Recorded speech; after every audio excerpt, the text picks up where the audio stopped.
my boobs feel suddenly a lot smaller. Not that you even did before. That's a thing. Boobs can be relative. That's what I've just learnt. Yeah. Mine aren't real though, so... No, but that's not the point. It's a bit like noses. Like your nose now looks really small. My nose isn't real either. Yeah, but your nose looks small. It's not well, it's real as real. in it's real, but it's not. It's not about what's real. It's just relative. Things are different sizes. Yes. You're looking lovely though.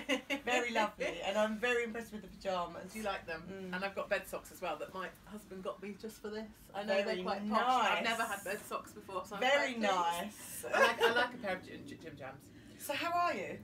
I'm Katie really, Hopkins? yeah, Kate Hopkins is. I'm really well. Yeah, really well. Like I'm physically, in terms of not being epileptic anymore, Yeah. I'm the best I've ever been. I don't have fits anymore.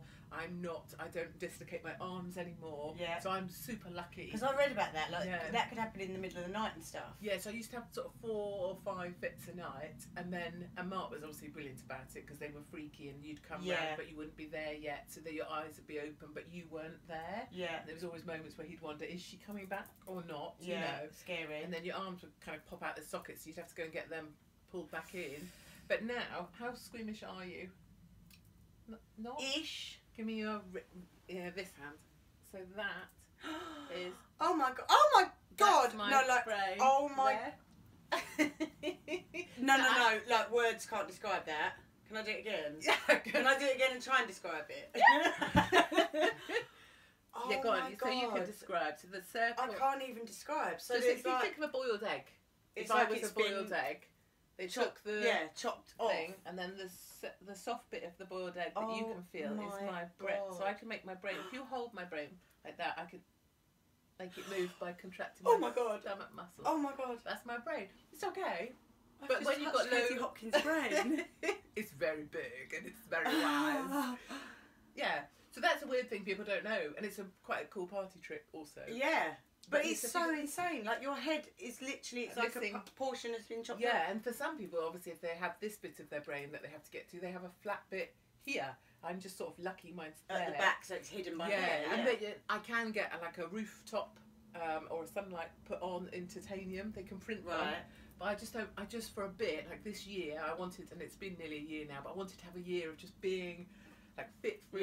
Yeah. No and more operations. and not and being that, near a hospital or Yeah. or feeling weird about yourself or being the Yeah. weirdo. So I've just had. Have that. you felt like a weirdo then?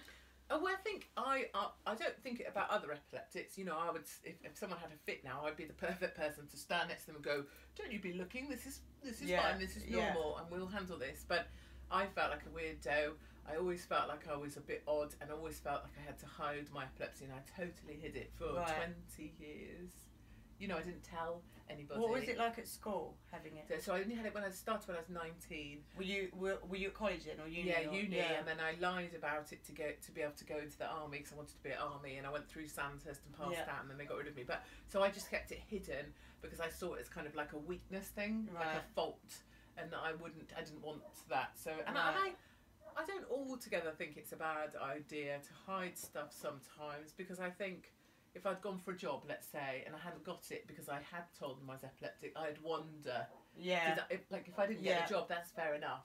But I wouldn't have wanted to think, oh, I didn't get it because of my epilepsy, and start But blaming then, my but then what would epilepsy. happen if you hid it, whether it be at uni or going for a job, say, and then you had a fit and then they discovered it? Like, how was that? Did that ever happen? Yeah, well, it happened at the army, and that's why eventually I got found out. But most of my fits, and they certainly did move later to night time, so I could always hide it from people. And when people say, "How are you?" and I'd say, "Oh, I'm great," and actually, maybe from 2 till 4, I'd be in A&E having an arm shoved back in.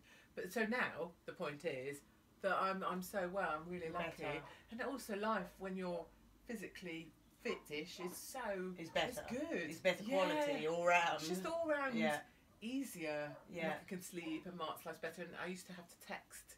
So in the morning when I woke up, I'd text Mum to say I'm fine, and Mark when I'm on the road to say I'm fine, just say I'm still here. Yeah. So I don't have to do that anymore. I don't have to tell people I'm here. Because you had moments where you thought you were going to die from it. Like weren't you told that you only had a couple 2 years. 2 years? So I was given. So when we were assessing, because the whole surgery, I was too scared to have it. Really, it's just sort of It's a massive thing. Yeah, and a bit cowardice, or something. I mean, lots of people are scared.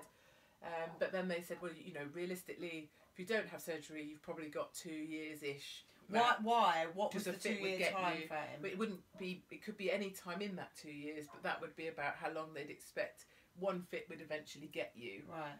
So that was the idea, is that one fit would be the last one. Right. So it was just then, right, okay, and then I had a massive fit where I dropped in the middle of London Bridge, in the middle of the traffic, and took my face out. I remember and my the teeth out. actually, It wasn't the best. And that was lucky, because that was the fit that made me go, I can't live that life. No. I can't be this. I couldn't be that mum either. No. Like, as a mum, you kind of want to be like, or an auntie, or whatever you are. You want your kids to see you as kind of, you know. I tell my children, if my children were here and I said, what do you do if you've got a problem? You tell mum. What will mum do? Mum will sort it. My children would say that if I asked those questions, because that's what I've told them. Yeah. But when you find yourself lying on the floor surrounded by traffic with your teeth out, you go, that's not true, actually. That you know, I won't be able to sort it because I'm now a that's bit your weak. weakness. Right. Like the chink in your armour is Right. like, that's, you're not that strong person you thought you were, because physically this is happening to you. Yeah, and I almost feel like, I don't necessarily believe in fate or karma. People always say, you know, oh, karma will get you in the end. People that hate me, you know.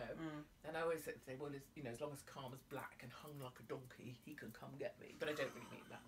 What I do mean is, I don't believe in karma. I do believe in fate. Like, I do believe I was meant to fall in the road, and I was meant to bash my teeth. Yeah, because out. that was your moment. That gave me the courage to go and have that. Yeah, because you couldn't carry on anymore like that. No way. That's too big a thing then to ignore. And I wasn't a good mum then either, because it's like, you're a useless mum because you're lying on the floor, for goodness sake. And so I went for the surgery, but even then I didn't have the courage. I didn't tell my children I was having the surgery. I just said I was going in for tests, and then I sorted everything out around it. So I sorted out the finances, and I had a folder. So if I didn't come back, I've still got the folder of doom. And so it had all the paperwork in, all the marriage certificates. Was that hard doing that? Birth certificate. It felt, because I couldn't be, I'm always honest with my children. Even when I stuff up, I tell my kids. It was the one secret I had. But it was the biggest secret. Yeah. But I felt like, well, if I have this folder, they'll know that I did think of them, and I did I tried my best thing. Yeah. Even though I would have let them down because I never told them. Yeah. So that I had all their bank accounts, you know, things that Mark would need to process me being dead.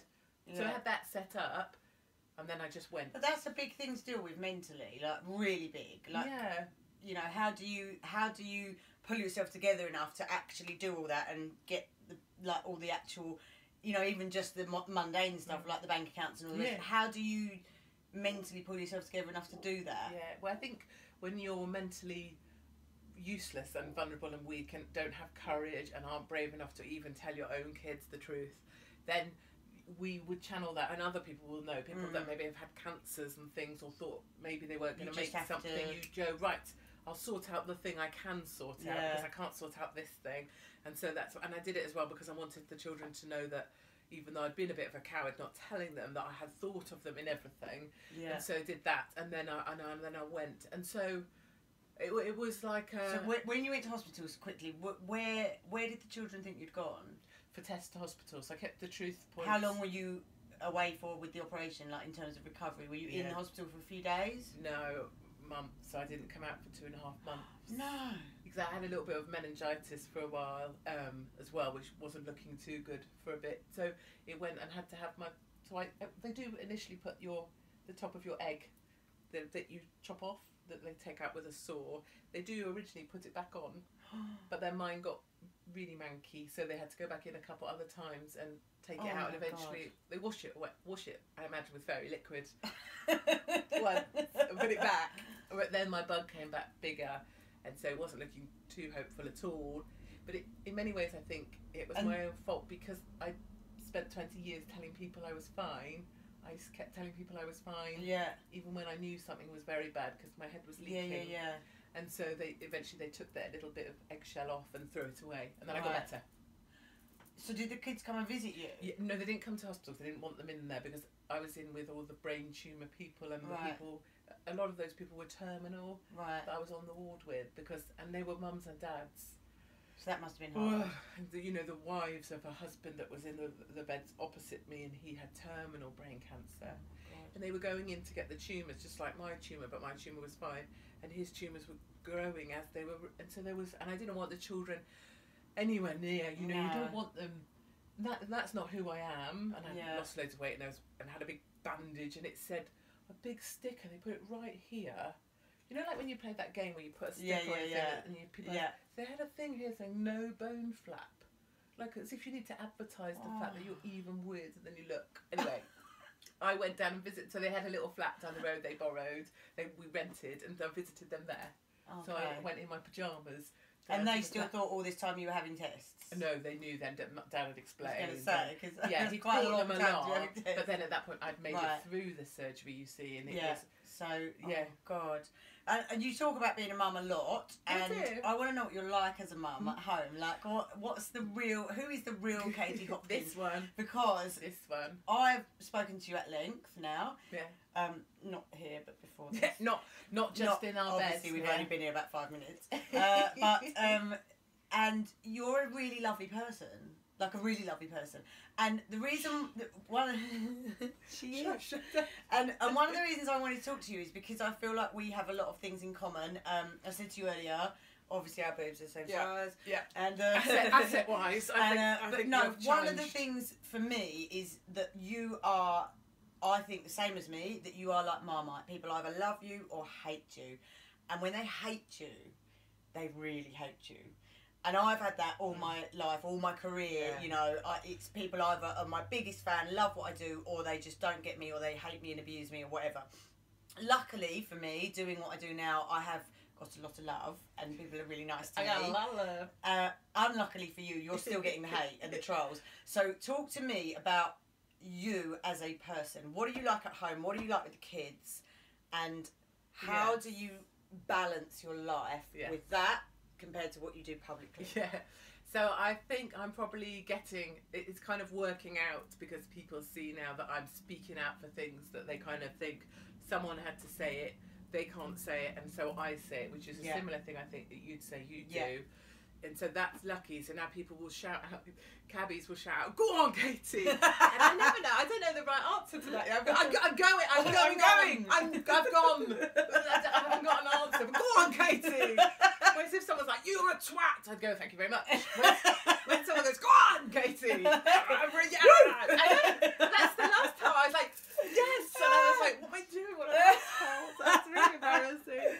So I think that's the thing, is when everybody that knows me, like you know me, we chatted, and people I work with, the one question people always ask is, what's she like? And people go, you won't believe it, but she's actually quite normal. I mean, I can still be a twat, and people still think I'm a twat, and I'm sure if I've offended people, you know, maybe I've said something about their kid's name or their weight, or that's personal and they should hate me, that's fine. So you're fine with them hating you? I find that I can understand. I own the fact that they hate me because I said stuff that upset them, and so it's all right. I don't mind they hate me.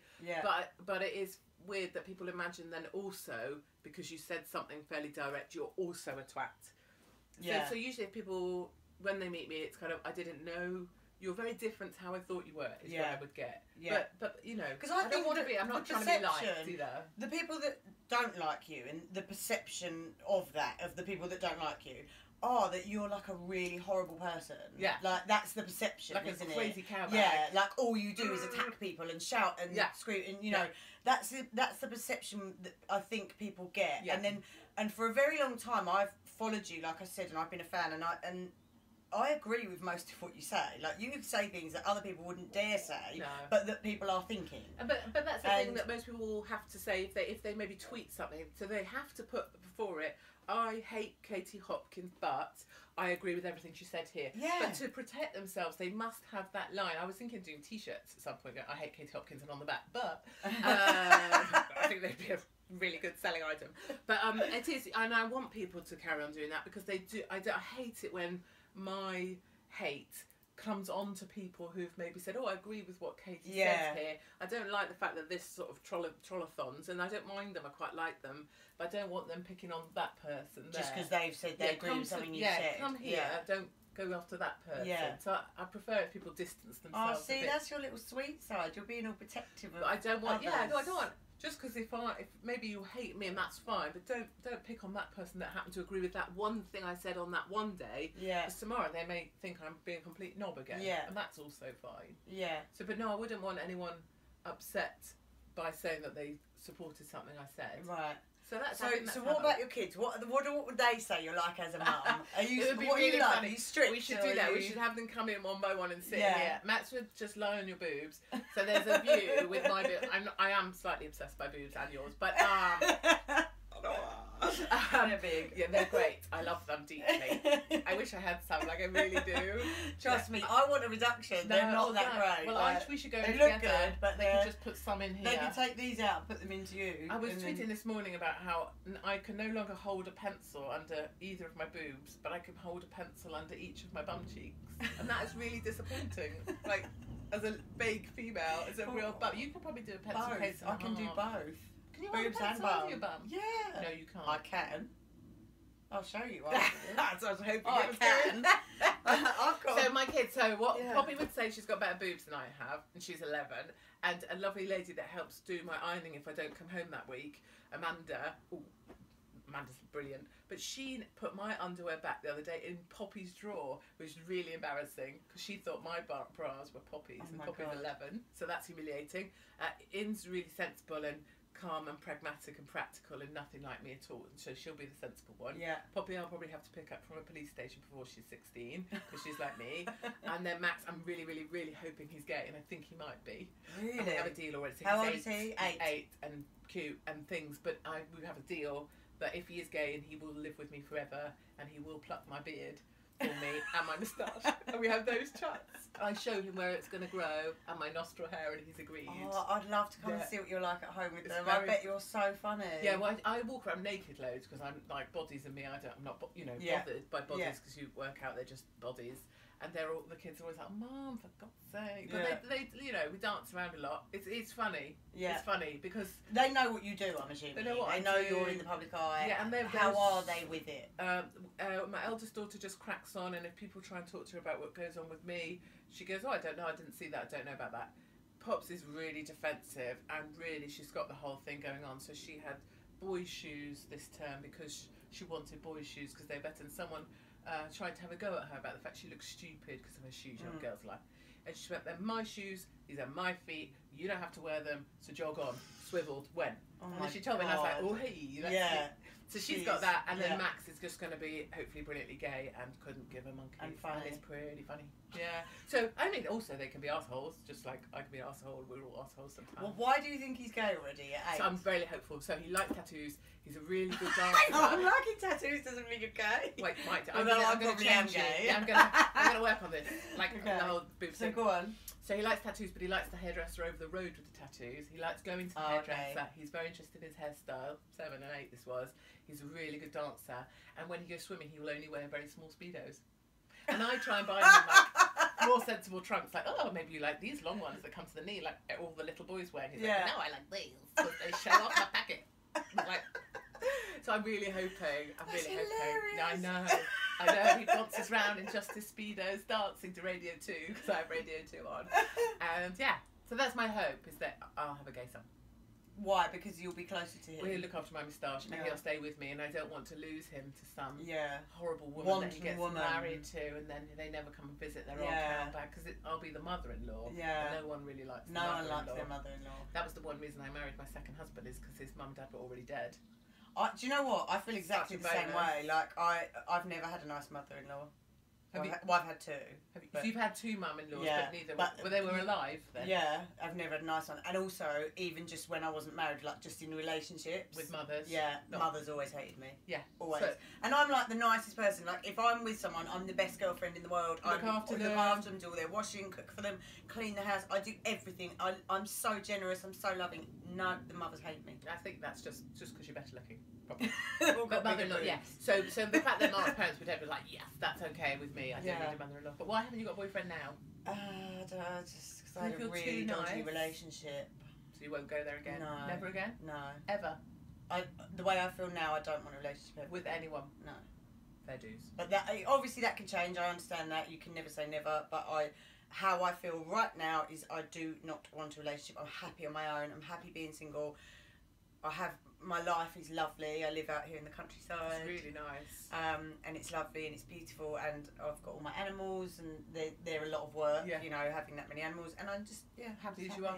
I think the same. I said to Mark, if he popped off, if I popped off, I wouldn't want him marrying someone else. Like, I've been really clear about that. You know how you see all these things, and there was something in the news the other day about how a woman that was dying of cancer, which of course is not funny, but she like set up a dating profile for her husband for when she was gone. No. I said to Mark, if I die, so it's relevant to me maybe popping off, I was like, you are to stay single for the rest of your life, and I do not want any of this. Oh, you know, I'm going to try and find another relationship, and that Katie would be pleased. Katie would want this.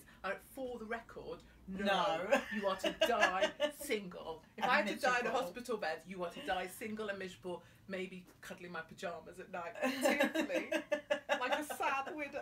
But you don't really. I do mean that. I do not want that man. If I do die, like if I'm hit by the traffic on the way home.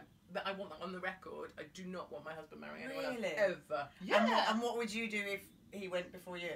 I can't be asked, and no one would take me on.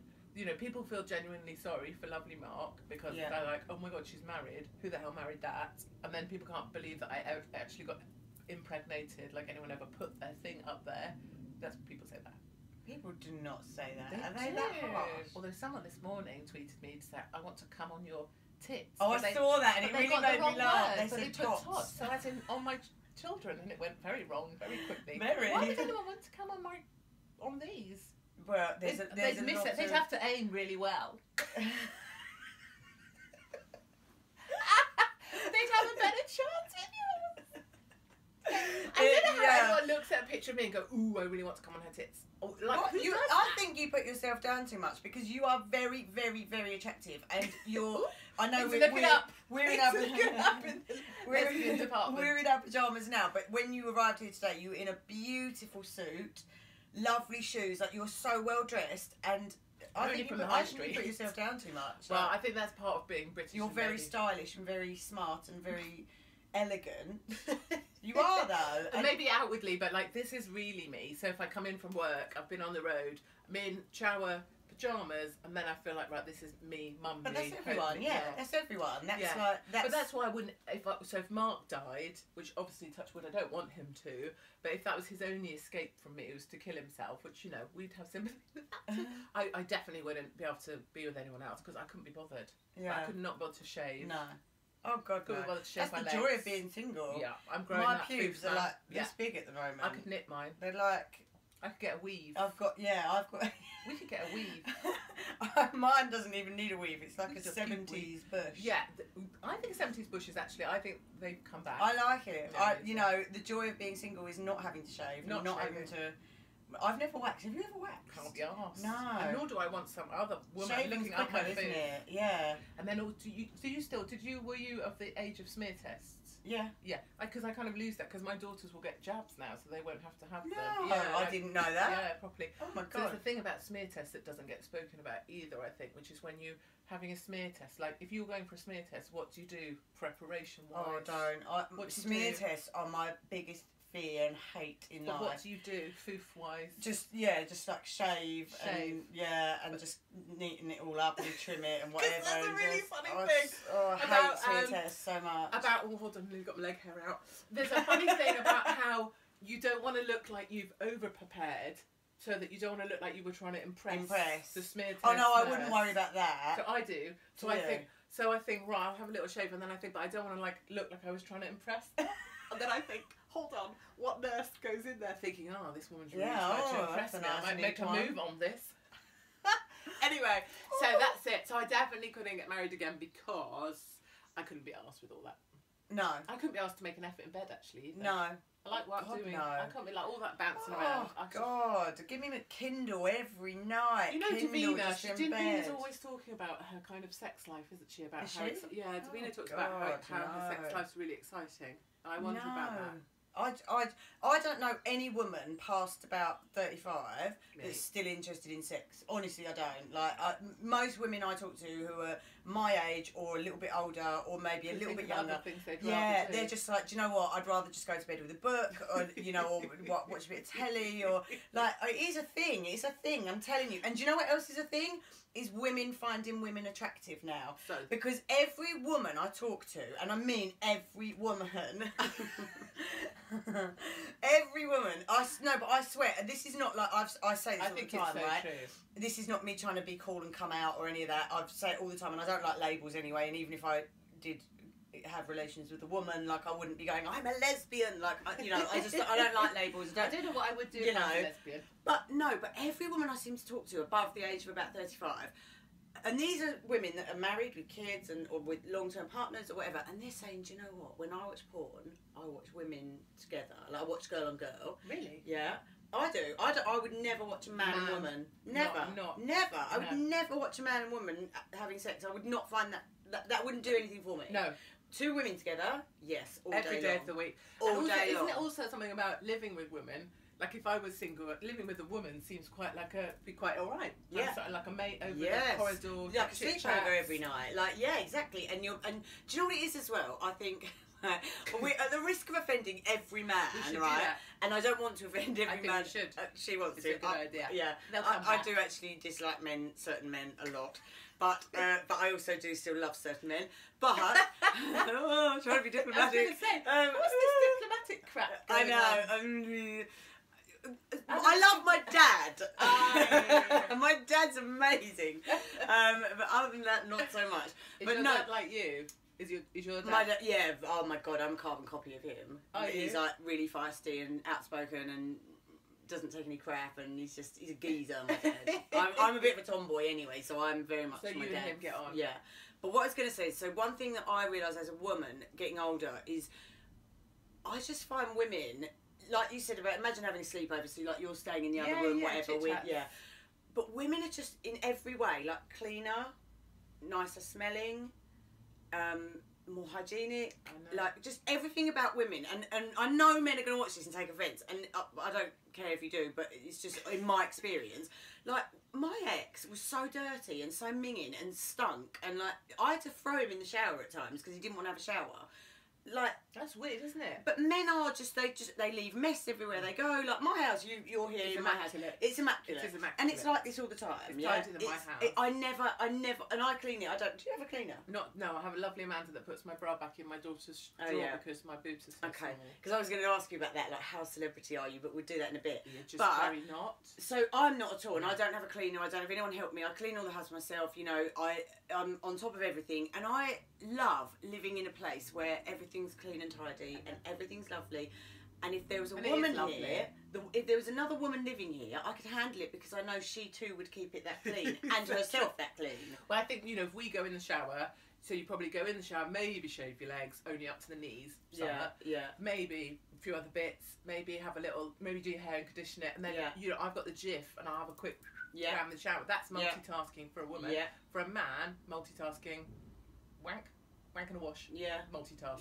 Very different things. I think. And they just make a lot of mess everywhere they go. I spoke to someone on the radio the other day, and he'd had his bum removed because he'd got cancer. So then I got to thinking about sitting on the toilet, because he then has to go to the loo in a bag. Like, you know, when you have the bag instead of going to the toilet. So I was asking him about, so what does he do for reading magazines? Because blokes go to the loo for ages. For like ages, So I was like, do you then just go and sit on the loo to read a magazine anyway, even though you poo into a bag? No, he said no.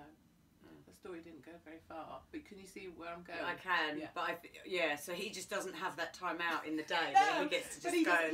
Well, I thought he would go and maybe just sit on the loo. I've always found that a bit weird though. Anyway, because I don't do that. Like, if I go to the loo, I go to the loo, girls go don't to do the loo, that. and then you're done. Girls don't do that. Why do men do that? I sometimes have a wee. They like the feeling of the poo coming out. I think they do. Oh, but there's no. Like they want to long it out. They want to long it out. There's no thinking about.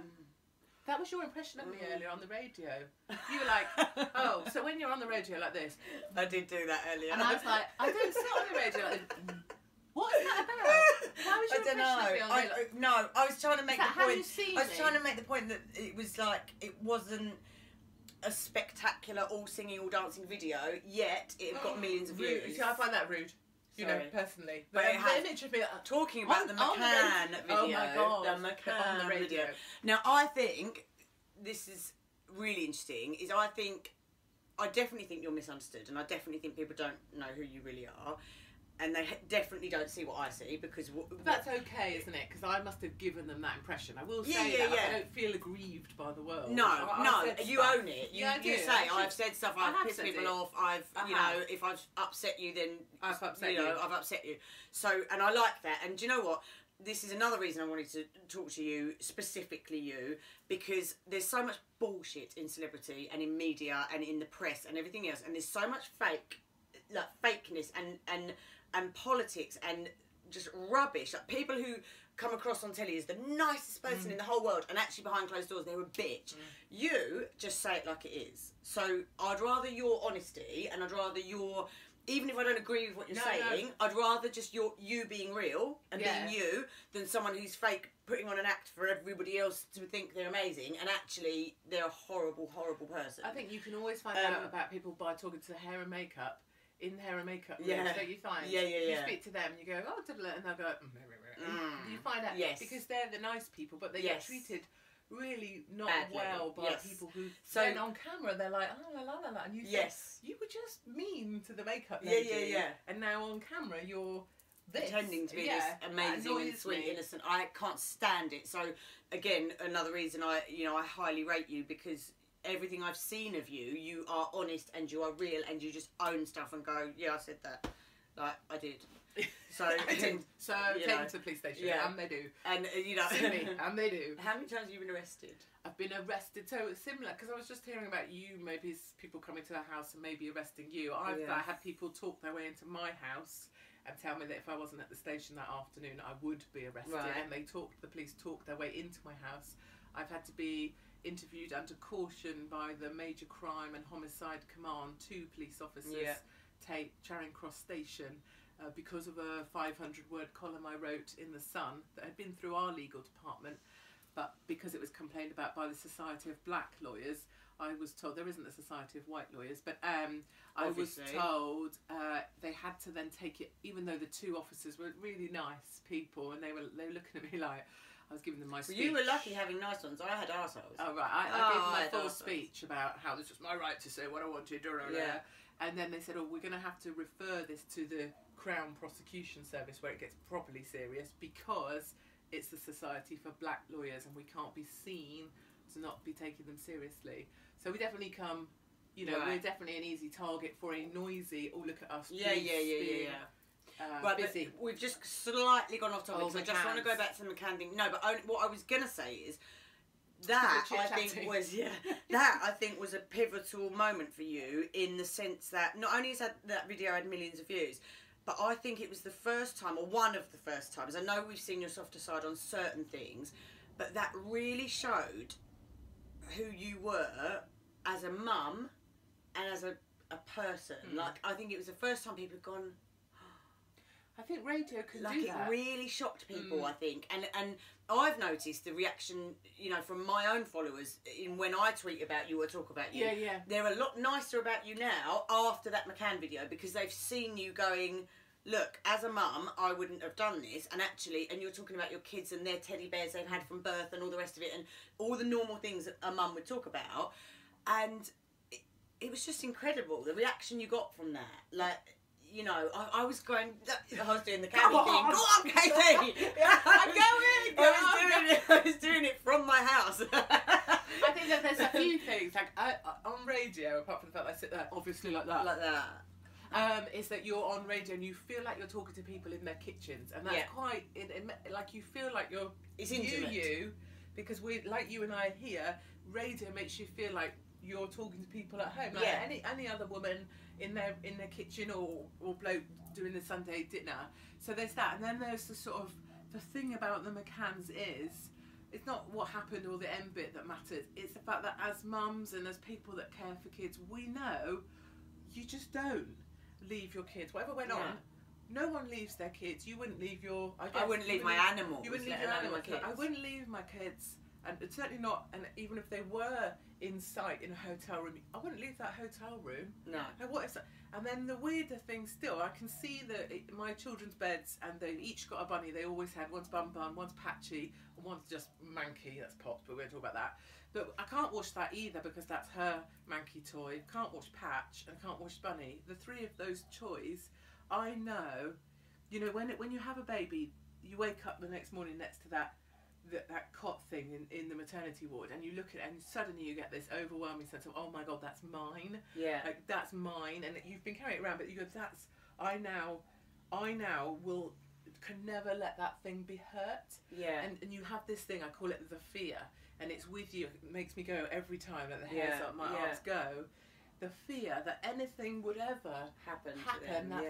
The idea that someone would touch that thing or take that thing, and that's with you for always. And anyone and it's the fear, knowing then you would never leave a room because of the fear, and then knowing if anything should happen, I don't know how you'd carry on, except you'd have others, so how couldn't you carry on?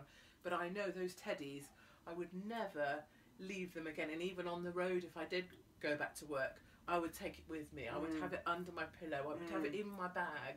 I would take that child with me in case they could see me and they would know that I still cared. It's just to get you any day of the week, wouldn't it? And I would never leave. I would never leave that. And so I think that's what we struggle with the McCanns. I don't really mind what happened, but I do mind that if that same situation happened to people who came from normal families, maybe council houses or whatever home you have, it doesn't matter. I didn't come from anything. Something different would have happened, and I think it's an injustice thing that we talk about. Yeah. It's not them as parents. I'm not bothered by them personally, but I do feel there's an injustice for people who would have been treated differently. Yeah. I've seen the establishment work to tell me not to write about it, not to touch this, not to go there, and I don't like it being told what to do by the establishment because they come at me any which way. But I particularly feel for other mums that no, they wouldn't have done that. Yeah. And I think we feel injustice for that, and it is an emotional thing. Katie, so, you probably can't see it. Katie's welling up here. This must be a world exclusive. No, I do. You know, I'm just like any other mum. That's the thing. No, I know, but that's what I mean. That's what got to people when you did that LBC speech about the McCanns. Like, that's what it triggered something in people, and that's why it got such high views, because it made people go.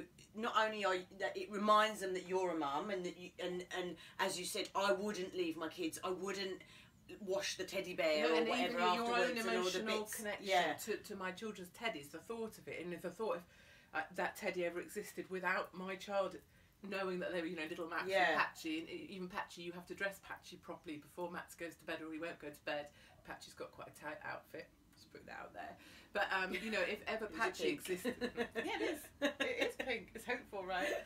Patchy without Max in the world, that that can set you off any day. Yeah. So I think that's what it is. We all connected with that, and we all connected with the sense that if that was any other parents, they would not have got this, what I would call special treatment.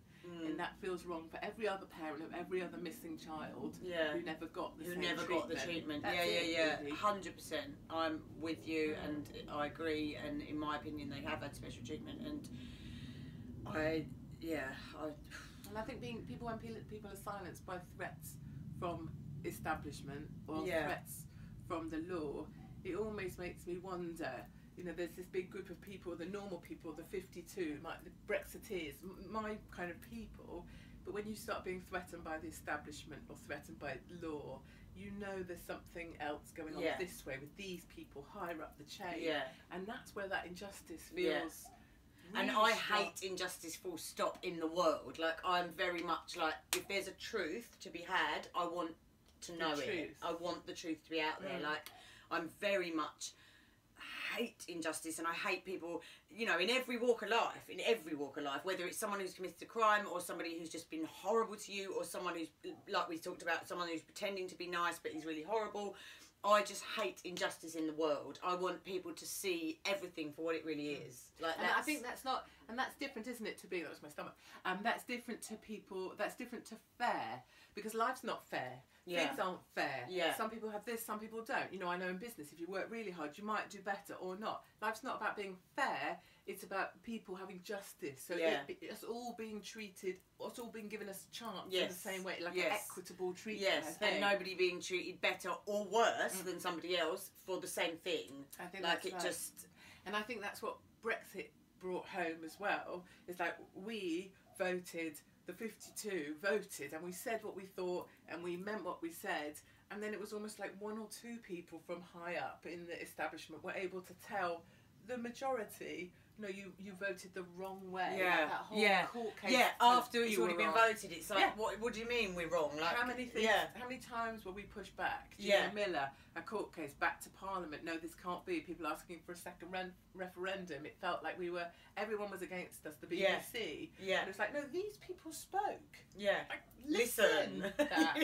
Sometimes we shout because they don't listen. Yes. Yeah, well, that's exactly when I'm trapping off about something on Twitter. Trapping off. I know that. Yeah, when I'm trapping off, it's because I'm annoyed about something and I want people to listen, and I want, it's not about me, and it's never anything personal. It's just like, you don't get this. Yes. You're not getting it. Like, it. And sometimes then things you say can come across really harsh, especially if they're shorter on Twitter or just a soundbite. Yeah. But it is almost because inside you're shouting, listen!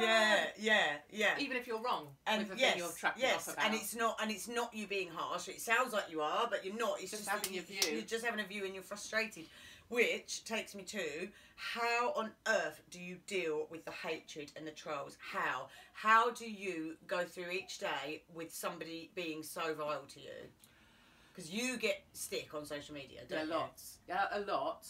And there's also a whole... I've been allowed to see the number of people who can't follow the account, so they're not a follower, but are on it 14, 15, 20 times a day. People from the left who don't want to be seen to be looking. But they are some looking. Kind of crazy dude at a school gate looking, but are looking. And it's those lot that come after me. And I feel like saying, well, if you don't like it, go away. Yeah. If you don't want to listen, turn it off. Yeah. But I always think if you've got to the point where you just have to be vile or you're really hating, I've definitely connected with you at some point. Right. Something I've said must be opposite to your views, or you must at least be able to hear the truth of it, or you wouldn't be so cross. Right. Because if you were just mad... But do you ever take it personally? Like, if someone's being vile to you, does it ever get you? Is there ever a day when you think, like, that one hurt a little bit? Like, not unless... So sometimes the people I block is pictures of my kids. Blocked. Right. Gone. And what does that do to you mentally then? If they send a picture of your kids and they're saying something vile... And they do. How does that affect you mentally? Then it's all about the kind of... It's a weird lion thing, isn't it? Or lioness. You just go... And that's about... You remember how I said about how if people retweet something or say, I agree with Katie, I want them to protect themselves first because I don't want them hurt by agreeing with me. That's like my children. They're here and I don't want them hurt because they've got me as a mum. So then I want to protect anyone to follow me or have an opinion or like me or hate me.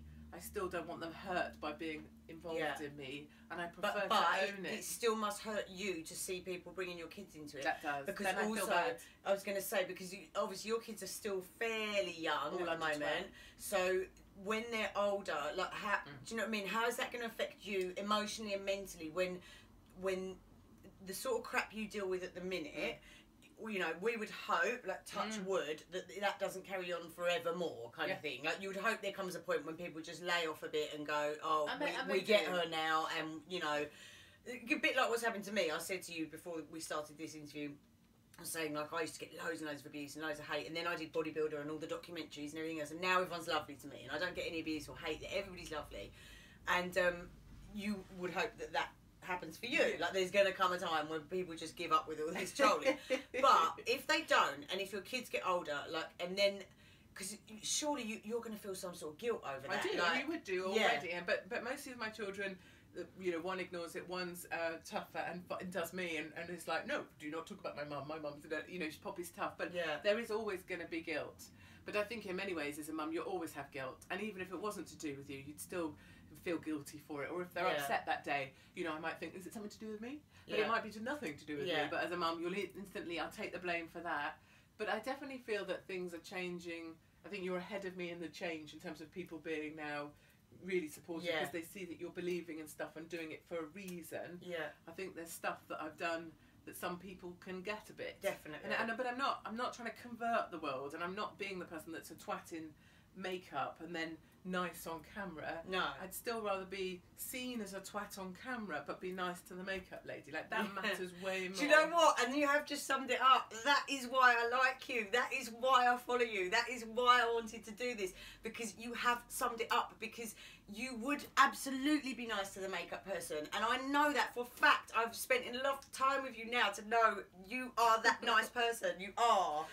But you are, and it frustrates me because I see, you know what it's like being in this world. You see so much fraud, like so much fakery of like people who pretend to be so nice and are on camera going, "Oh, love me, look at me, I'm so brilliant," and literally behind closed doors they are an arsehole. They are horrible to everybody. They're horrible to the makeup lady, the woman who's bringing you your lunch, or the receptionist, whoever.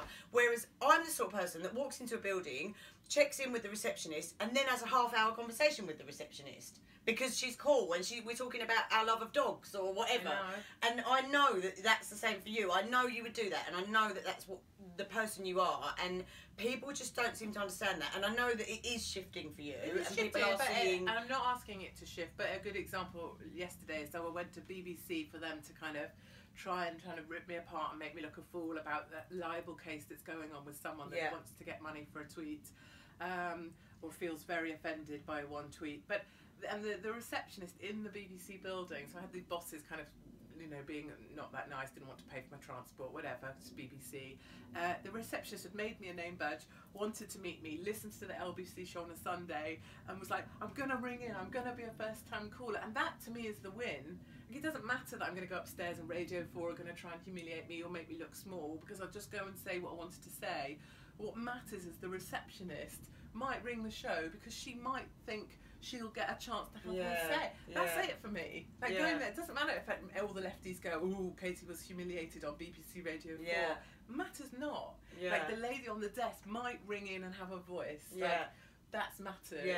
And so I feel like that's where my life's going. There is less of the kind of just randomly slagging people off, because we all move along. And now it matters about the big things that matters, letting people know that their injustice over Maddie McCann is felt. They are heard. Brexit, you did win.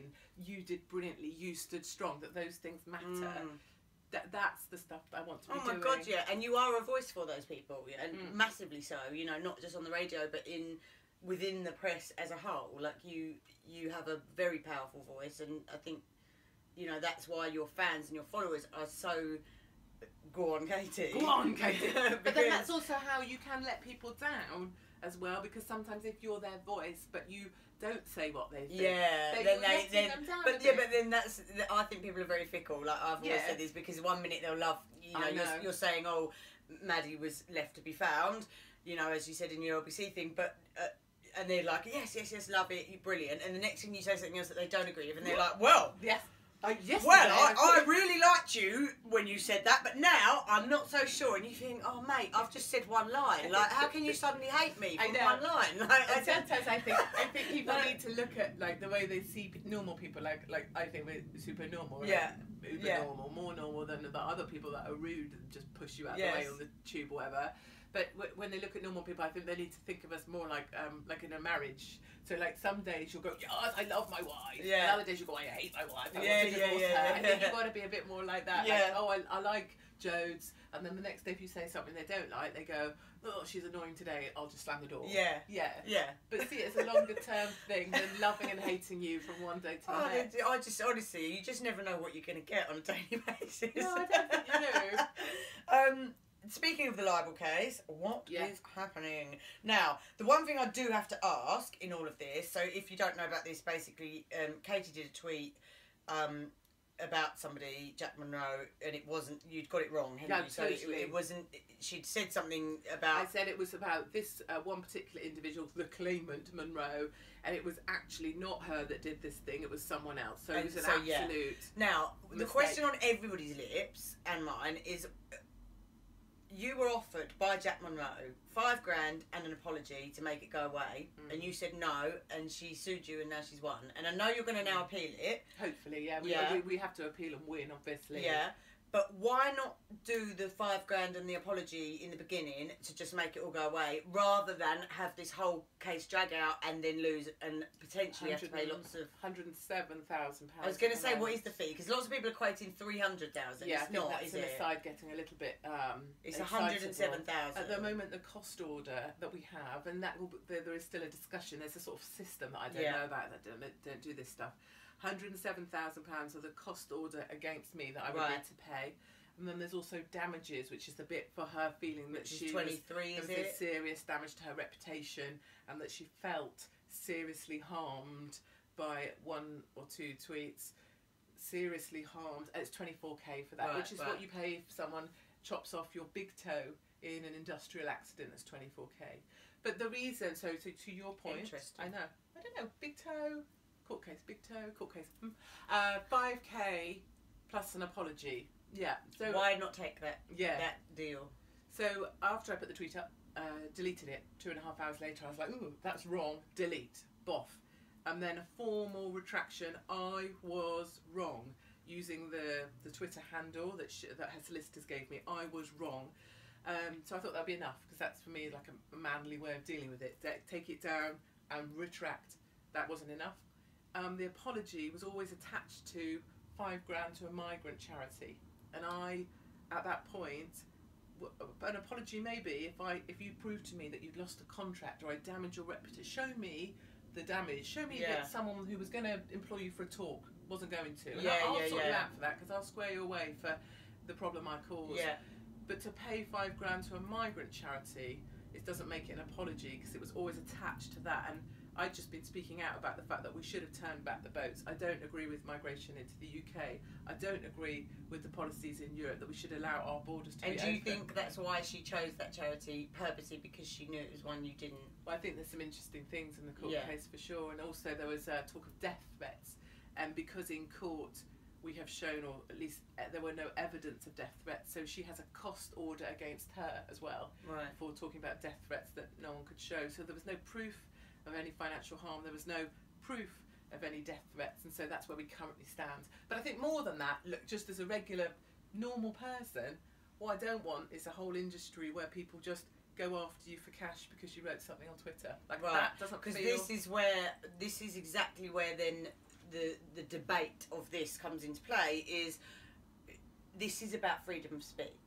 I think there's a line somewhere that is about that. There has to be a line in terms of actual bullying, as in bullying is something that's been, I know people throw the word bullying around a lot, but bullying, I've been bullied at school, you know, I've been through horrendous bullying, I know what it's like, and bullying is something that's done repetitively. So it's not just one line or one tweet, it's something where somebody is targeting you and bullying you, as in, like, I'm making you my target, I've got you in my sights, and I'm going to keep going at you. Yeah, that's what bullying is, in my opinion. To do one tweet about someone, or 2 tweets that were wrong, that wasn't actually ruining a person. Well, I mean, it's a debatable point, but if you then delete it straight away and retract it with a formal, I was wrong. So that's not bullying, I don't think, again, in my opinion. So this is where we then have this issue of like, well, where do we draw the line now? Because you've got to have freedom of speech. We've got to.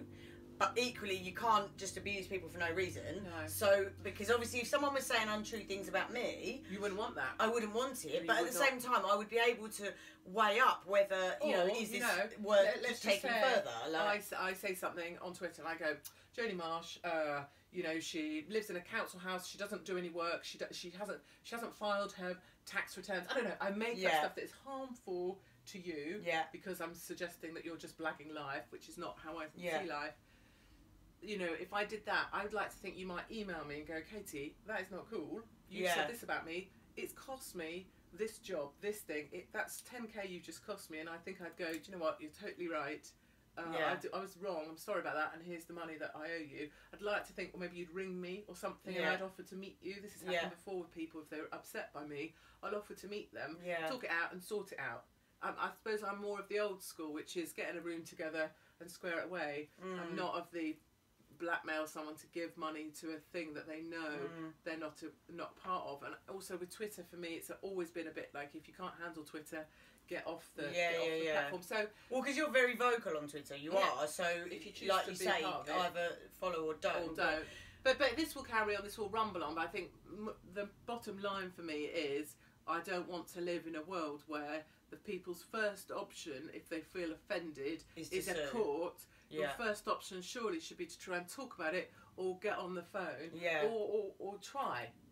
Surely try. I don't like the court. No, I completely agree with you on that particular point. That I don't want to live in a world where our first option is to sue someone. The second option is to avoid court. Of course, you settle. Yeah. So it's this settling. Let's settle. Yeah. You know what? Every day someone's asked you to settle. Yeah. Every day. And then you've just got to keep paying out, even when you believe you've done nothing wrong as well, because there's always that element to it, which is regardless of whose camp you're in, or whether you or Jack Monroe or whatever, and whether you agree with freedom of speech or not, you know, you're going to think you were right, she's going to think... Do you know what I mean? That's fine too, and I kind of go, do you know what, I also don't mind all of this. If you still think I'm the baddie, I was wrong, I should pay it, I don't mind that.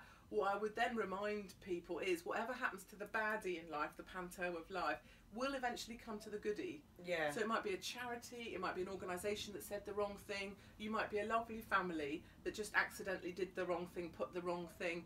It'll come to you. Yeah. And I don't want it coming to those people either. No. So what happens to a baddie also applies to a goodie. Yeah. So, you know, I just think people, even if they think it's okay, I was like, shut her up, shut that cow down. No worries. But it will come to the good guys as well. I don't want the RSPCA or the other charity or some other noble charity. I'm not sure the RSPCA is one. But I don't want some good guys to end up on the back of a law which has set the defamation bar lower than my labia. Yeah. Was where I went yesterday.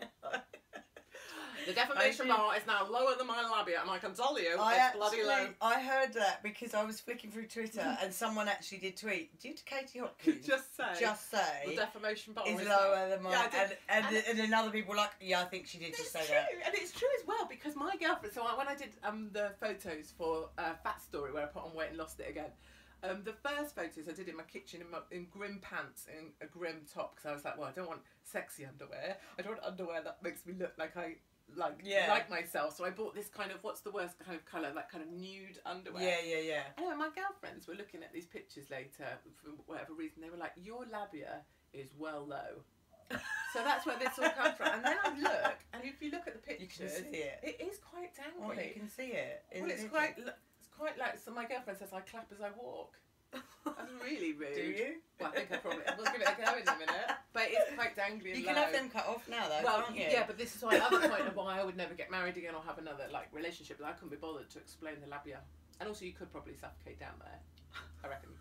I cannot believe. You'd be like around your face like that. You'd be like that. Oh my god, I've been suffocated by Katie's labia. You'd be like that. You don't want to put you off our lesbian relationship, which I'm hoping to have. But that it's not putting me off. It's fine. I think that you know, the people's ideals have changed. You know, porn and all of this has made people think that everyone's got a really tiny tight. I haven't. You know, mine's like elephant ears. And most women do have flappy labias. That's okay. Flaps, that's what a vagina is. I think, and I also think I quite like the word vagina as well, don't you? Yeah, I do. Like if you're in a meeting with the management and it's all men. Oh yeah, you can just vagina. And then you just watch them all go like that.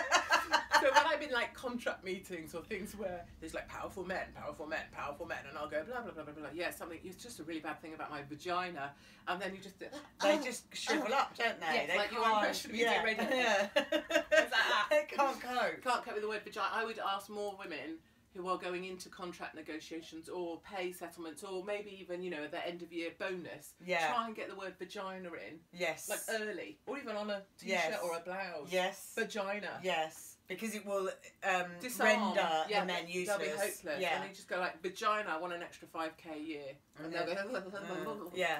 It's true. It's absolutely true because we know as women what powerful things we can say that make women... The foof is powerful. Very. And actually I found more so when it's inaccessible. Like when people, because I'm celibate, so I don't... So you don't put it about. and I found like more and more people are Want it. Yeah, like they can't get it. it's like a thing they can't have, so now they're like obsessed with it. And obsessed with your food. And is there a food fan club? Is there a Jodie? Well, no, but they're, you know, people just don't stop talking about my celibacy, and I'm like, it's not even a thing. Like I don't But think most about people who are married are actually more or less celibate, like once a month. Yeah, my friend does true. Anal on Christmas. No. Yeah. So when the advent calendar comes up, she like is like, oh, the advent calendar's up, because like it's countdown to anal. What did she do on actual Christmas Day? Yeah. Or, yeah. Christmas Day treat. Yeah. Oh, that's I can't think of anything worse than having to countdown have. To anal. So when I put my children's advents up, I'm always like, I feel a bit sorry for my mate. They're eating their chocolate bars, eating their chocolate, and it's going no. So I always stand her. I can't think of anything worse than actually being held to that. Like, as in, she's not we're held doing no, but like she's said that's what we're going to do. So now I've maybe got to less go of through with it. maybe less of those. Yeah, no. So I send her a little text Can't think of anything worse. On Christmas Eve, like wishing her the best. Yeah. Terrible. But anyway, this all goes on in relationships, so I don't think your celibacy is like, it's not actually. No, if I'd been happily married for 20 years, people at this age, I probably still wouldn't be having sex anyway with the husband of 20 years. So like, it's no different really. It's just that I haven't got a man, which I'm happy about. Yeah. So that I think we've covered anal and labias and vaginas. Who knew? But to clear up Jack Monroe, you are going to appeal. So there's where it stands, and I can't tell you anything more than I have. But where it stands is clearly there's a lot of people who see it would be a bad thing if the defamation bar were as low as my labia. Yeah. And so if we can get a QC, which is like the power boys, yeah. to take this to appeal, and it looks like we have got that, we will go to appeal. Yeah. Because whatever costs for me, I think it's important that we keep going in terms of trying to make this right and to stop this idea that you can always just sue someone or at least or even threaten. Yeah. Because for a lot of people, including our family, to get a solicitor's letter saying you're going to be sued, it's a horrible thing. And I feel like, my shoulders are fairly broad, so maybe I'll take another one for the team. On that note, are you scared of anything? Does anything scare you? Because you seem pretty fearless to me, and I'm fearless. And when people ask me this question, I always say, yeah, I'm scared of spiders. Because I actually am. I actually am scared of spiders. And there's not a lot I'm scared of. But are you ever scared of anything? And do you ever get nervous of anything? So I'm not, I'm definitely not scared of things. In fact, I feel like almost the opposite. I feel like, my whole, my brain being out. And having got through that when it looked like we wouldn't get through that. In fact, the microbiologist on the ward told my husband that they'd not seen anything like this and that I wouldn't be coming out. That was weird. But anyway, I feel like I've kind of come back again. I feel a bit like Terminator. And like this is Terminator 3 with the flat head, flat top. And your brain pulsating out of the top, which I just felt. I feel like, and so it's almost like, so I go to Calais to do the kind of migrant thing where we got tear gassed and my photographer got mugged, and I go and walk the no-go zones in Sweden. I feel a bit like that weird kind of kapoof, no one can take me down. Yeah. But then, of course, the truth is, the little cot by the bed, the fear, that's the fear. Yeah. Anything about the children, including them their photograph being put up or being mocked, or them being hurt, or the idea that they would be hurt, that I'm gone. Yeah. So if anyone, that would always be the line. The day I leave media and doing anything I do or speaking out would be the day I feel that my life was in any way hurting someone. Jeopardising them or hurting them. Yeah. Do you ever get nervous of anything, like before, say, a live telly interview or like a live speech? Say you've got to stand up and give a speech, or does anything ever give you a fit? Because I don't get nervous ever. Like it's so rare that I ever feel nervous. I suppose fear. Yeah. So then it would be the operation thing. So real things again. I get nervous for. I'm nervous for around the children, but things like standing up or anything that involves me. No, anything that involves things I care about, I'm really scared. Because you strike me as so strong, like you're so strong, like physically and mentally. You're emotionally, you're so strong. I think so many women. What was really interesting, I put on my Facebook this week that I was going to be interviewing you, and I said, "Is there anything you want to know about Katie?" Like to my friends, I asked this, and they said, like, how does she cope? Just how does she cope? Like, how does she get through life? She's got all these trolls and the hatred and whatever, and she's just so strong. Like, how does she do it? And do you know what? And I think that's what it is. It's like women who do feel like they're juggling lots of balls in life, as in they're a mum, they're working, they've got a husband, they've got a house, they're trying to do it all like Superwoman, as we all do, but I think they feel like you have always got it together. Like you never. I'm like all of us. Yeah, so I'm all of us. I go to the spa in my pajamas. The lady over the road at the bun shop, she knows me like me. The people that matter around my home and stuff all know me, this me, and then I will keep going, because for every person that maybe wishes that all of my money would be lost at the court so that I would be silenced, or wishes that, I hope you don't wake up after surgery, or I'm going to come and rape you with a machete, all that stuff, that's okay, because for every one of them there may be 10 or so people going, go on, Katie. Yeah.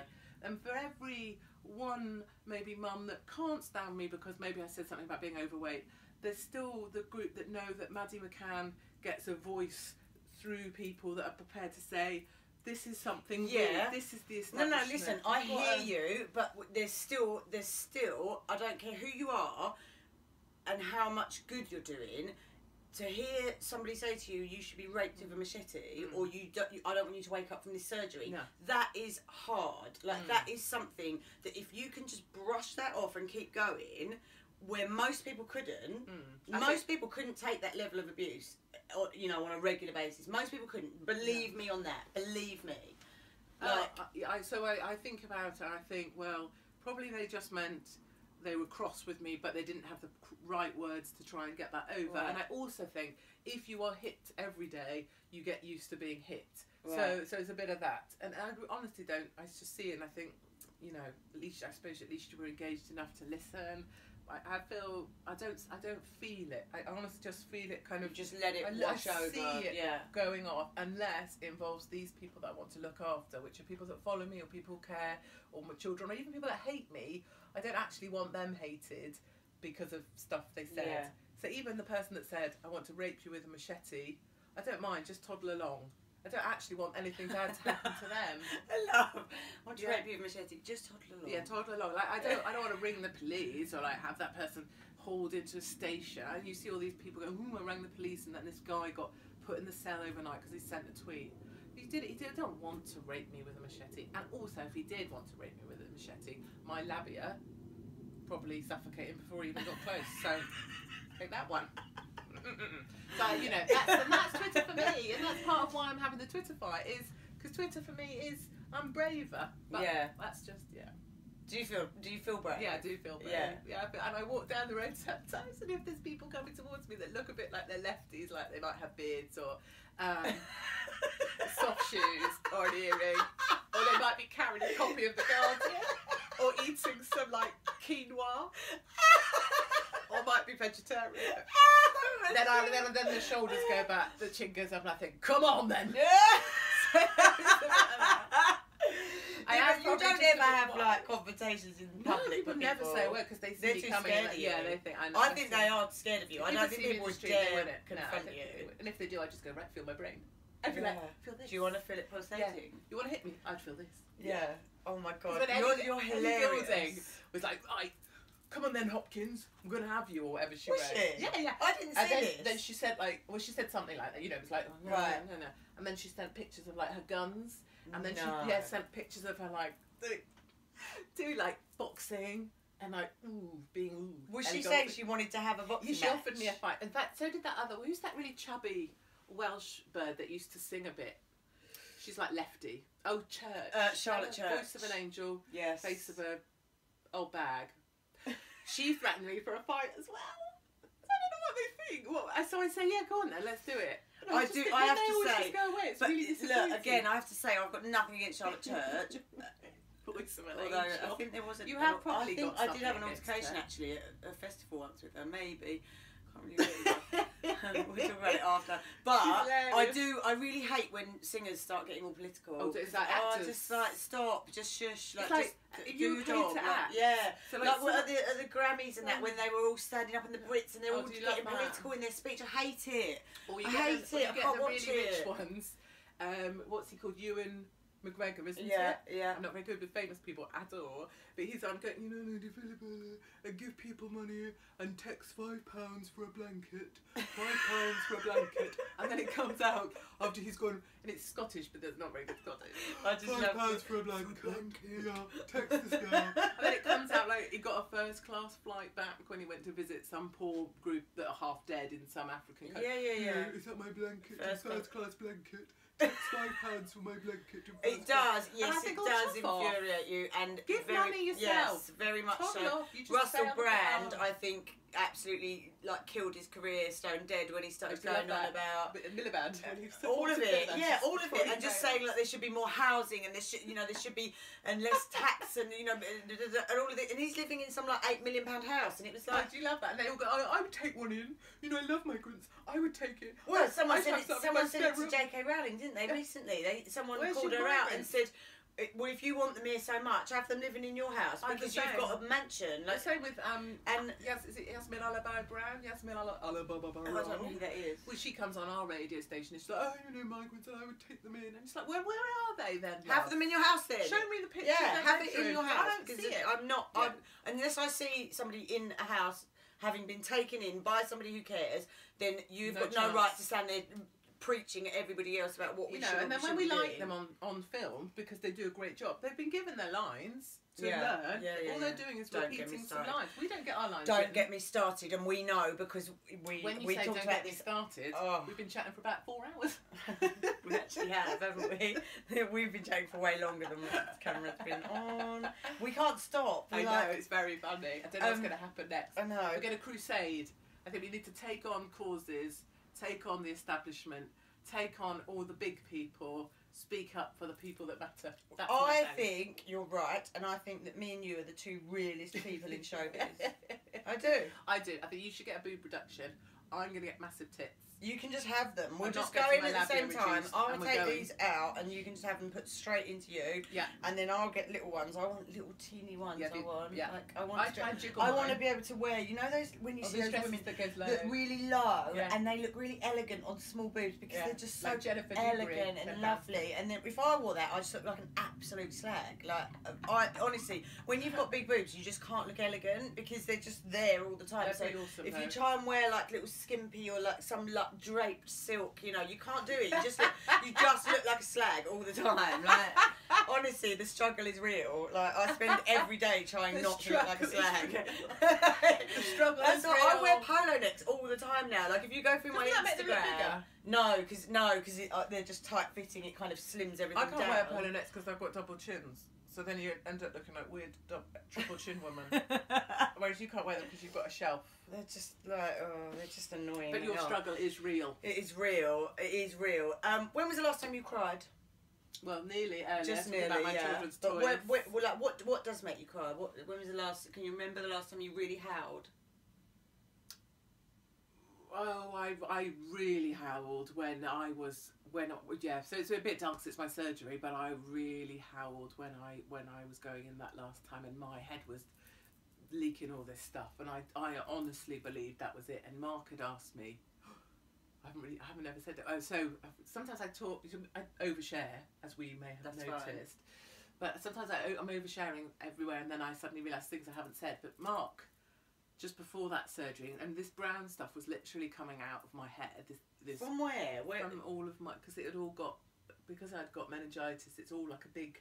So it was in where they'd cut. Yeah, like a huge lake of whatever. It was starting to come down while we were waiting for me to go to surgery. And Mark asked if I would record messages to the children to say cheerio,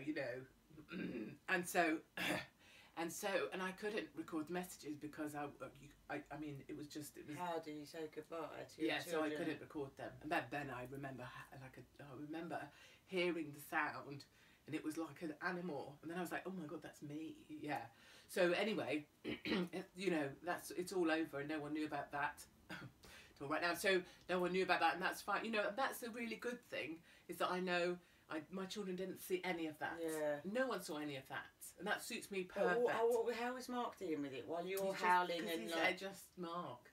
He's just this uber person that got put here to kind of steer this ridiculous wife that the poor sod ended up married to. And like every anniversary we have, my dad sends him a congratulations card for like, which is rude, really rude, like for hanging on in there. Aww. Yeah, so he is the person, really, if I ever say anything good, it's because Mark's there. Did he obviously felt like he had to be strong for you. Really totally. But did he ever break down himself? Like, did he ever? No. So he was just your rock. And also then he was being the home and the everything, you know, with other people's help. Everyone was amazing. But yeah, it is Mark that's the good person. If I'm good, I think it's because of Mark. And if Do you not see yourself as a good person? Oh, I'm probably a bit. I'm all right. I'm all right. I think I'm quite funny. Right, describe yourself. If someone's just met you, they know anything about you. They're from another country or another planet even, and you've got to describe who you are. Who are you? Tell me how you would describe yourself. So, my name's Katie. I think things and then I say them, and quite often that gets me into quite a lot of trouble. And I'm a mum with 3 kids. That's it. That's it. Yeah. And I think probably... What about... I think I'm quite funny. I think... I personally think maybe I should have done stand-up. I also think if I was fat and a bloke with a regional accent, I would definitely be doing stand-up. Because I think I'm really funny. And also my labia would get a laugh. Like, and my labia would get a laugh.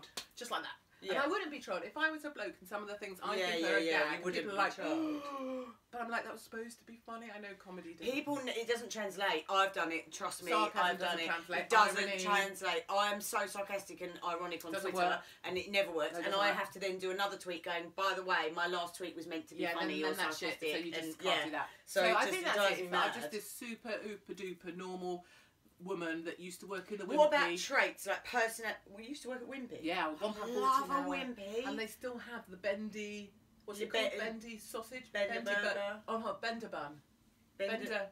They still have something like a bender yeah, bun. Yeah, something like that. You came up with that. I love Wimpy. Wimpy was always like the posh McDonald's because you got a knife and fork, didn't you? Correct. And they do corn burgers now, so I love a Wimpy because I get to go in there and no one eats corn. I do. No one eats corn. I eat It's like a myth. It's like unicorns, quinoa, the Guardian, corn. I like it, and I eat it, and I have chips with it. And I can't even hear it. Wimpy special sauce. All I hear is like special sauce. That is good. And I always used to ask for it on the side. Or in a pot, like just so I had extra to dip the chips in. And I used to waitress there in the days of the red dungarees that were right up your chuff. I'd love red dungarees. It was hot. Because I'm a bit of a lesbian, and I obviously I'm a bit of a tomboy. More of a lesbian as well. I love a pair of dungarees. Love a dungaree. Like they're just so easy to wear. And I was the McDonald's drive-through girl as well. And blokes used to. This is when I was younger. Can you imagine this woman working in McDonald's with the headset of power? I loved it. So I had the headset of power and like tight fawn uniform. It was just so not hot. And then blokes would order and they wouldn't know. I was at college at the time, but blokes would order and they wouldn't know the same girl at the window was the girl with the headset of power. Right. So they'd be like, no, I'm going to come and spunk on your tits. And so then I'd be like, on the burger. Oh! And they'd be like, oh, I'm going to come and do really bad things through window 3. And I'd be like, I actually cannot believe. Oh yeah. Did you used to spit in their food or just lick it? Lick the rim of the. Just lick it. Or get the straw, open it for the hair. Oh yeah. Never mess with the headset of power. Oh my god. And when I went into Hertz the other day to hire a car, there was a headset. And I was like, can I just wear the headset of power? And he let me. I was like, yes. See, how you feel about headsets? I feel like that about tills. Oh, I love a till. Pressing buttons on a till. Yeah, and like, the drawer opening. I love I can happily work in a shop. Yeah, love a clipboard. Love all stationery. I love all stationery. I love like plastic folders and like. I love a clipboard. Putting things in a plastic folder and at radio with the clipboard. Oh, no reason. Love. Nothing on the clipboard. Love. Just it's literally a power thing. Shits and giggles. Headphone of power. Clipboard. I should be a floor manager. Well, I'd be shit at it, and I'd like totally have a laugh with the audience, and I would never do anything but the headset power. So you know, in Clark's, the shoe shop, you don't go in there.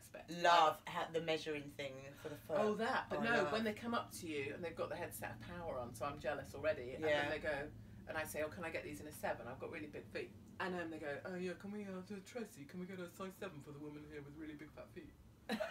They don't say that. They do. They get a 7, which is, you know, them basically saying, I've got a real fat-footed twat in front of me. I feel like saying, give me that headset of power. Oh, I love the measuring thing in Clarks, and you put your foot in and they wrap it around your foot. We should get jobs. Like, we should go and do those jobs. Normal jobs. Yeah, but then also taking the piss as we go, like with the headset of power. But so someone asks you for a shoe and you go, there's a right fat twat here who wants a really ugly shoe, can you bring it up? We'll go and work in McDonald's, wait for the abuse. Like, put you on window 1 and then me on window 3, and I'll be like, it'd be bloody brilliant. That's what we should do. I used to work in a bun shop as well. Can I just say quickly though, anyone who ever ate at McDonald's that she served in, you know that you possibly have swallowed her saliva because she licked your food. But that would be because you said you were going to come on my tits. So why would someone say that through the thing anyway, the intercom thing? Why? I'd like a Big Mac meal, and I'd like this, I'd like some ketchup on the side, I'd like to come on your tits. Oh, please drive around to the window. Hey, you don't get tough in this world without learning. I was going to say, like, the stuff you've been through, I think that's what makes you the way you are anyway, because the craziness of humans, how can we be any other way anyway? Yeah, when crazy. You've got people tweet me pictures of their penis all the time. No one tweets me a picture of their penis. God, I'm always sick. And do you know what? I don't even find them attractive. It's always an ugly penis. I don't find penises attractive anyway. And then they're sending me a picture of their ugly penis, and it's small and shriveled and brown. Like, it's always a dark one as well. Sometimes it's bright pink, sometimes, but a lot of the time it looks dirty, like as if they just haven't had a wash. Like dark also and dirty. A picture of it. Yeah, erect, and just like they've gone like that, and then they just send it. Then they send it to you. But then that's very similar to me being in McDonald's, ordering a burger and saying I'm going to come on your tits. Yeah. It's like you're ordering a burger. Yeah. So like when they're on Twitter, you're on Twitter, or you're just sending me a picture of your. It's so weird. So it's like, where are people's heads? Like, what do they think? Oh, I'm going to order a burger and I'll come on someone's tits. Like, whose brain thinks like that? And what would they have done if you'd have said yes to that? Well, if you'd have gone, yes, come in. Well, they'd have come round and I'd have gone, well, you're going to need a bloody name, sunshine. But they wouldn't have done it, would they? No, like, they wouldn't. That's my point. Well, like, why even say it? Now, isn't it? They say, I'm going to come and rape you with a machete. It's the same as me back in McDonald's in Barnstaple with people saying they're going to come on my tits. It's no different. They aren't going to actually do that. They're just, talking in the only way they know, which is a shame. Going back to you quickly, personality traits. So you haven't gone into this. If you had to explain your personality, not just the fact that you're outspoken and you say things that get you in trouble, but I mean actually you as a person. Like, are you generous? Are you kind? Are you like, what are your actual personality traits? I think I'm quite. I'm definitely quiet, and if I'm with my friends, I would do anything that isn't involved speaking about me. I would be interested in them. I think I'm quite.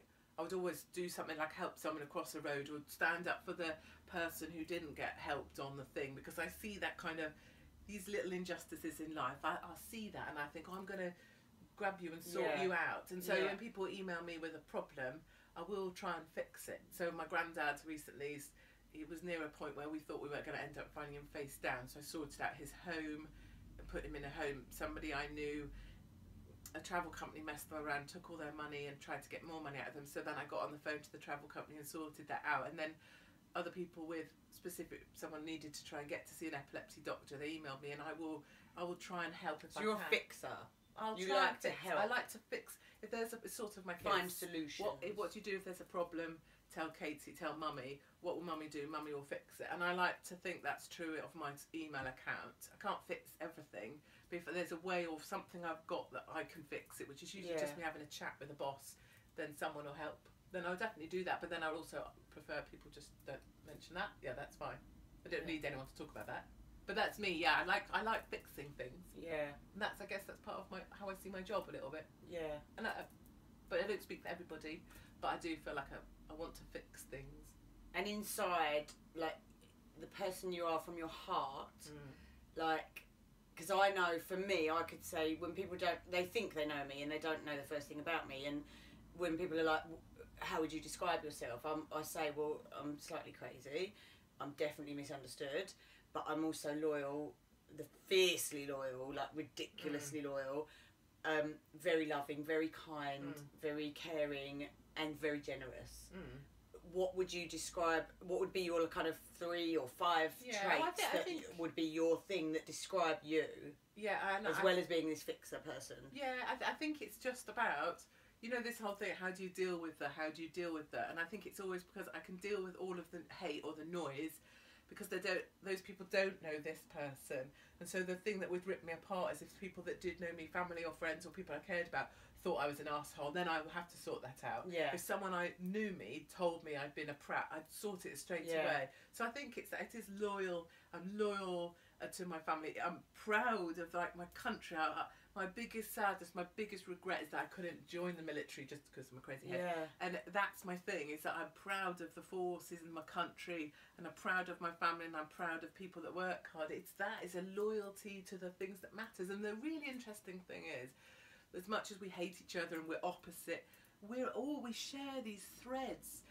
Like most people just want their family to be happy or healthy, to sort of try and get along and to do their best that day. We all share that. So it's mad that we fall out, because we do share these threads, don't we? Yeah, of course. And we all want the same things, really, at the end of the day.